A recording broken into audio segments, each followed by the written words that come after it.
Some cliches are probably cliches for a reason. A Google search that brought up pages of results for the exact query, "The road trip is an American institution," suggests that phrase is, indeed, a cliche. The road trip permeates our storytelling.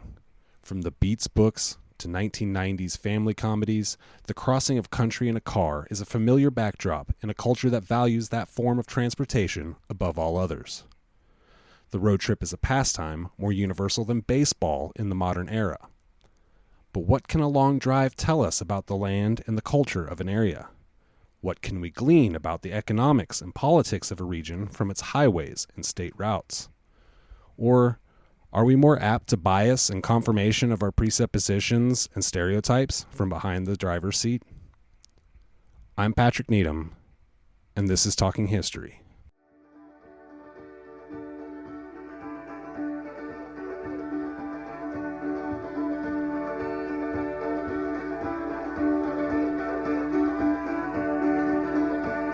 Well, look to the man again, if you will, the fox from the valley on the Tennessee hill. Well, a big cat sit in a little cat's eye, little cat, don't you cry. I do love liquor and we'll all take a dram, I'm gonna tell you a pretty probably am.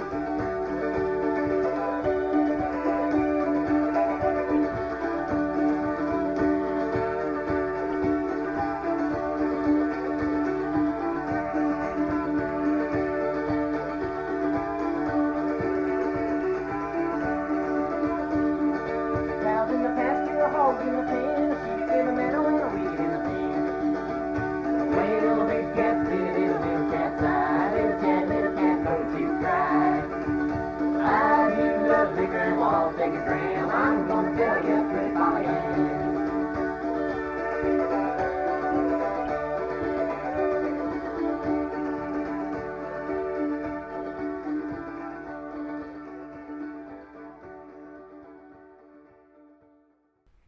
In addition to being a part-time radio host, I am also a student at Missouri State.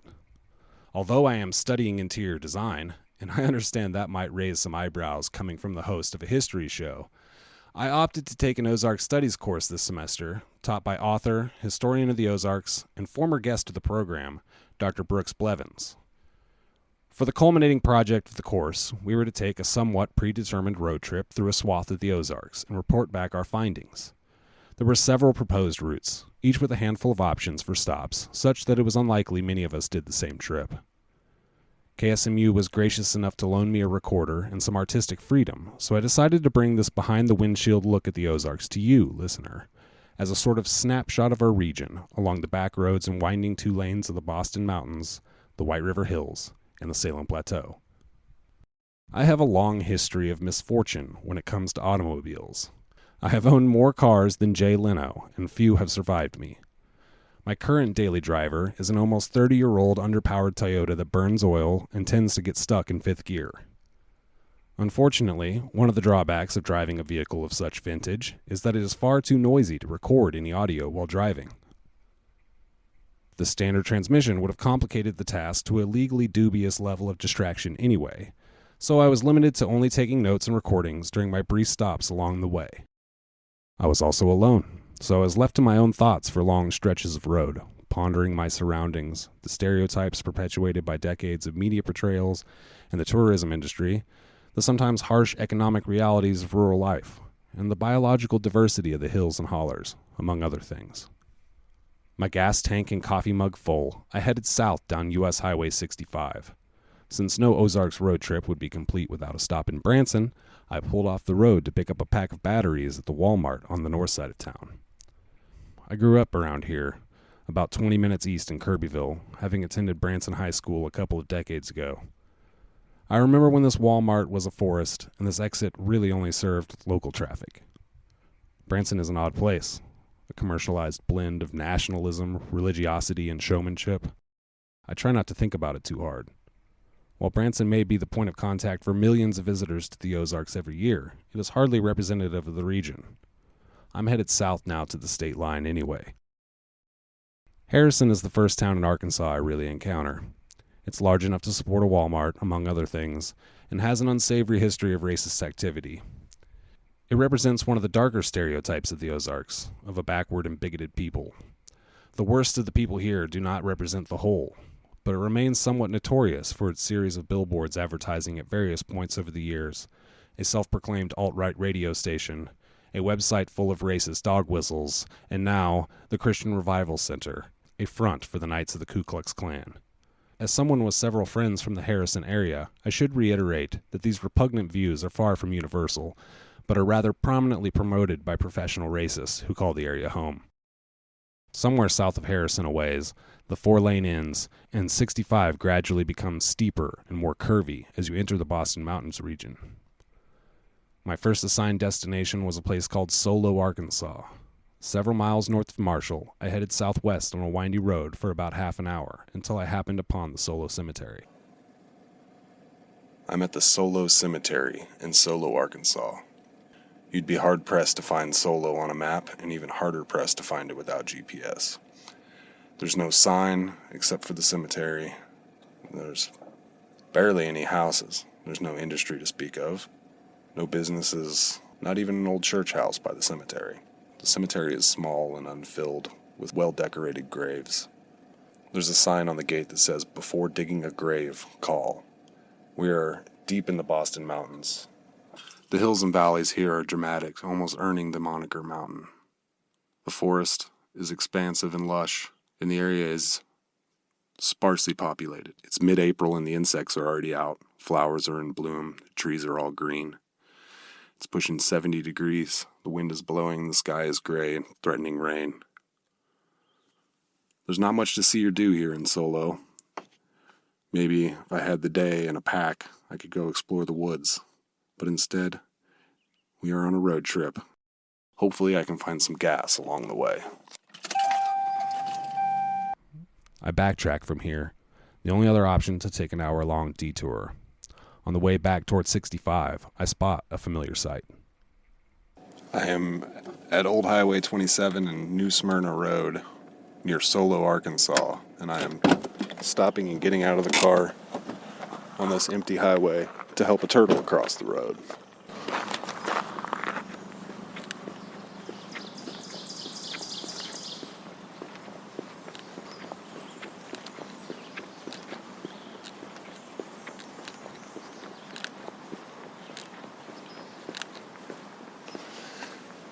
Here we go, little fella.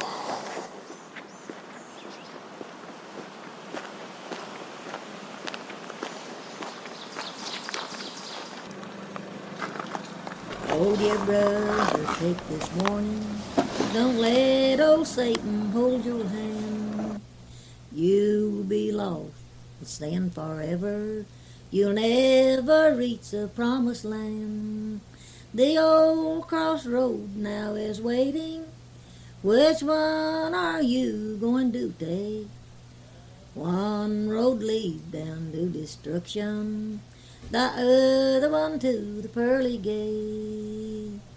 One road leads up to heaven, the other one goes down below.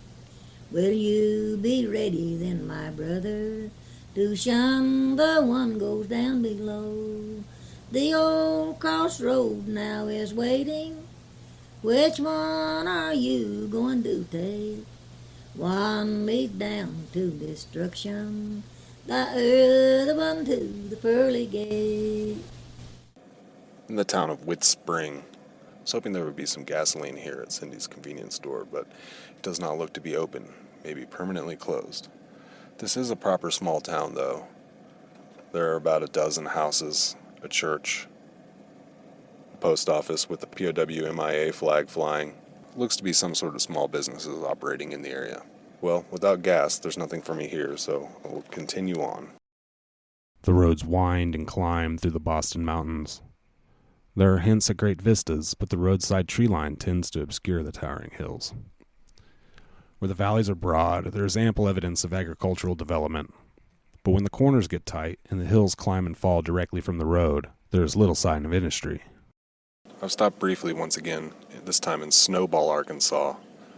This here is a collection of houses.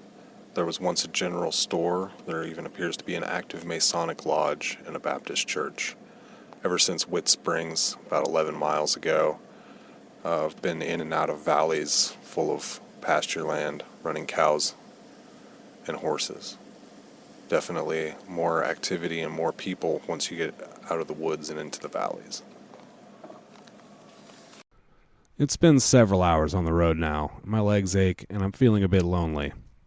I have been accompanied thus far by my hours-long playlist of alternative and classic country music, but singing along the car just doesn't hit the same when there is no one there to embarrass yourself in front of. The solo road trip just doesn't have the same feel as a car full of friends and family. There is no one to share in these new memories and new places. Only you, listener, are privy to my long, largely aimless drive through the rural Ozarks. I'm a little weary and more than a little hungry, and my gas gauge is reading now around a quarter tank as I drift into a real town. I stopped in Marshall, Arkansas for lunch. I had a burger with bacon jam on it at the Daisy Queen, which has been serving the people of Marshall burgers and shakes since 1967. Marshall is a full-size town. Several churches, a grocery, and even a freestanding pharmacy. I would approximate there's a couple of thousand people living in Marshall. South out of Marshall, there is a small town called Leslie. A sign on the highway greets you with a plea to have a latte in Leslie. It's a small, quaint town with a downtown filled with brick buildings and small shops. There are several churches here, Baptist, Methodist, and Protestant parishes of unknown denomination. It's a familiar-feeling town. It reminds me of, say, Galena in Stone County, Missouri, a bit. I wonder aloud if Searcy County has a public library, and sure enough, a search shows that there is indeed a library in Marshall. I'm headed east now, past little hamlets with names like Alco and Oxley.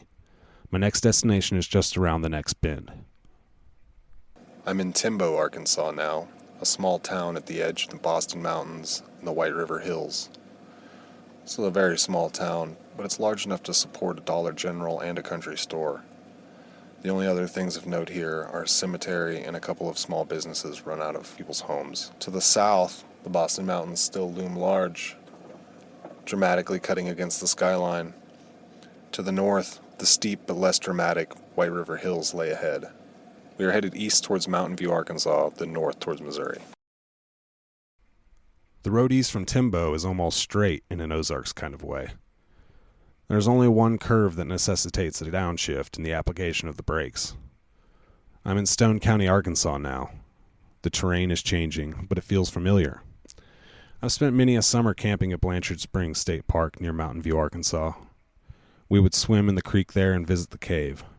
I've always wondered why some of the Ozarks' mini caves have become popular tourist attractions, while others that have also been developed for this purpose sit mostly unvisited. Blanchard Springs is one of those caves that sees a lot of visitors every year. It is, after all, the perfect respite after sleeping in a tent on a 90-degree July night. Mountain View, Arkansas is home to the Arkansas Craft School and the Ozark Folklife Center. It's a town of about 2,000 people. It seems a little bit larger. It's supported by a mixture of agriculture, industry, and tourism. I would say tourism is probably the primary factor here, as the Ozark Folklife Center State Park has a large draw during the summertime. This town has leaned heavily into traditional Ozarks crafts and music. I remember as a child coming to the Ozarks Folklife Center several times and being enraptured by the artisans and musicians plying their trade. I was born in mountain country one stormy winter night, in a little mountain cabin near a river called the White. Now I'm longing for those mountains everywhere I go, and my home there in the Ozarks where the old White River flows. I can hear the pine trees sighing, see the oaks nod in the breeze. I can hear the birds a-singing, hear the humming of the bees. I can see those rolling mountains and my memory fonder grows of my home there in the Ozarks where the old White River flows. So I'm heading for those mountains, back to their rocks and rills, for I seem to be yearning for those old White River hills. When I get back to those mountains, then I never more will go from my home down in the Ozarks where the old White River flows. We are fully in the White River Hills subregion of the Ozarks now. The hills are rugged, but less dramatic than the Bostons. Evidence of agriculture litters the countryside. Many people run cattle here, though often in smaller numbers than in less rocky and steep areas. One thing that certainly catches my eye is the vast number of giraffe stone houses that have dotted the countryside, especially since Marshall. The giraffe stone house, if you're unfamiliar, is a house that has been sided with a veneer of large flat rocks of varying shades of browns, yellow, and oranges, and held together with white mortar. This creates a finish on the house that resembles a giraffe's hide. It is a vernacular style that was proliferated throughout the region circa 1950. There are older homes, too, made of stocked and mortared rock. Anyone who has dug a hole or tilled a garden in the Ozarks knows that rock is abundant here, and so it is only natural and logical that it would be a common building material so quintessential to the look of the region. I finally get a glimpse of the White River. Growing up in Taney County near the shores of Bull Shoals Lake, I've long been fascinated by this river and its vital role in the economy of the early Ozarks. Steamboats used to go as far northwest as Forsyth, Missouri, a sleepy town that was once so busy it was predicted to be the next St. Louis. The White is not bound by dams down here, though. It runs mighty and free and has cut massive bluffs in the rock over the millennia. Where Arkansas Highway 5 crosses the White River, there is a giant bluff in a small town called Calico Rock. The downtown here is made of stone and brick and has a very quaint feel. While this is one of the largest towns in Izard County and is right on the White River, it obviously doesn't have quite the tourism draw that Mountain View does. Still, there are motels and shops and crafts available for sale. The old town sitting atop the giant bluff is really something to see. It's late afternoon now, and I'm in no man's land. The road between Calico Rock and the state line is sparse, and there are a few small towns with the exceptions of Viola and Pineville. I pass the first of several Assemblies of God churches that I have seen today, and then closely followed by another. Thus far, though, the majority of churches have been Baptist or non-denominational. There are many pine trees which stand out after a day of endless deciduous forest. I spot my first sawmill, hinting that the logging industry still holds on to some degree here. The land is getting flatter. The roads are still pretty treacherous. Somewhere outside Calico Rock, I encounter a sign that states, "Crooked and steep, next 20 miles. Drive with care." I've just crossed the state line into Missouri. Immediately upon entering Missouri, I saw my first Confederate flag of this road trip, which is a little bit ironic given Missouri's place in the Civil War. Just before entering Missouri, we hit the Salem Plateau. Things are flatter now. Less trees, more open pasture land. The road is straighter. The hills much more subdued. The land has changed considerably since the Boston Mountains. In the context of the Ozarks, these subregions could not be more geographically different. The total count of Confederate flags, by the way, observed on this trip is 4, all on the Missouri side of the line. There are more trailer homes here than I've seen all day. While there are still plenty of traditional houses, it seems almost every other one is a mobile home. My first post-coffee energy drink of the day is wearing off now, and I'm beginning to get tired and sore. My final destination before home is Nebo, a speck on the map in Laclede County. I steer through West Plains, which feels like a sprawling metropolis after my day in the country. There's ample industry here, and the town is big enough to support a hospital, the first I think I've seen since maybe Branson or Harrison. I follow US 63 to US Highway 60.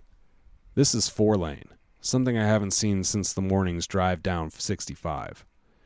These highways have some long, undulating curves, but the hills here are rolling, and my car doesn't have trouble climbing the hills. I pass through Willow Springs and turn north at Mountain Grove, both towns with signs of factories and industry beyond just agriculture. My legs ache, and I'm pining to be home. There is no sign for my final stop, but GPS says I have arrived. There is nothing here but some small houses and farms. A quarter-mile more, and I stumble upon a building emblazoned with Falcon Nebo Fire Protection District. This volunteer fire department station, if you could call it that, it's a garage, looks to be long abandoned. This is Nebo, Missouri. I've reached my final stop on this road trip, Nebo, Missouri. There's nothing here really, just a few houses, not even a cemetery, some goats. There's not even a sign. The only things that sport the name Nebo are a MoDOT road service station and a volunteer fire protection district building. It's been a long haul since West Plains, first on 4-lane highway on US 63 and US 60, then north on State Highway 95 out of Mountain Grove. The roads are flatter, straighter than they've been at any point on this trip. While I love the hills and the hollers of the deep Ozarks, the Boston Mountains, and especially the White River Hills, it's good to be back on the Springfield Plateau, which I call home, and where I am headed now. Just a few more curves, and I find myself in Lebanon, home of the Independent Stave Company, a cooperage that has been making whiskey, wine, and other barrels for over a century. Here's the interstate, once known as Route 66, the Mother Road, the Old Wire Road, the Trail of Tears. This well-worn corridor has connected the Ozarks to the outside world for a very long time. Gone are the wagons and foot travelers. Now it's all speeding automobiles and giant semis. I'm headed home to Springfield with another perspective on the region I've called home for so long, and with a new appreciation for the spectacular hills and hollers and rivers and forests, and of course, the winding, curving roads that make up this land. While our home and its people are often flattened into stereotypes, a closer examination reveals a region rich with biodiversity and industrious people living in situations that vary from downtown Loft in Springfield, Missouri, to trailer homes in the hills of Polk County, Arkansas. This is the Ozarks at 55 miles an hour. Talking History is a production of the Missouri State University Department of History and KSMU. Find us the first Thursday of every month at 12 noon or wherever podcasts are found.